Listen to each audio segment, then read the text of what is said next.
নোয়াখালীর সুবর্ণচর উপজেলা পরিষদ নির্বাচনে বাতিল হওয়া ভোট পুনর্গণনা ও ভোটের পর সন্ত্রাসী হামলার সুষ্ঠু বিচার দাবিতে সংবাদ সম্মেলন করেছেন আওয়ামী লীগের সভাপতি অধ্যক্ষ খায়রুল আনম সেলিম চৌধুরী।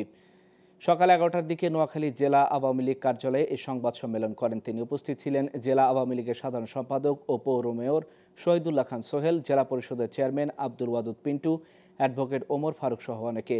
জেলা আওয়ামী লীগ সভাপতি ও সুবর্ণচর উপজেলা নির্বাচনের প্রার্থী খায়রুল আনম সেলিম অভিযোগ করেন, সুবর্ণচরে নির্বাচনে 1914টি ভোট সম্পূর্ণ অবৈধভাবে বাতিল করা হয়েছে।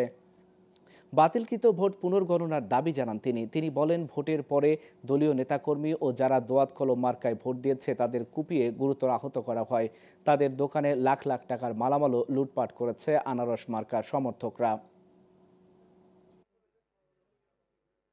জয় পরাজয় আছে, কিন্তু এইভাবে অন্যায়ের মাধ্যমে ভোটের রেজাল্ট পাল্টায় এবং কিছু কিছু কেন্দ্রের রেজাল্ট পাল্টাইয়া এইভাবে ভোট রেজাল্ট ডিক্লেয়ার করা, আমাদের লোকজন মিছিল করতেছিল। পরবর্তী 2 ঘন্টা পরে আমরা 700 ভোটে পরে দিতেছি। তো এই প্রহসনমূলক একটা ঘোষণা আমার কাছে কিছুতেই মানতে পারছি না আমি।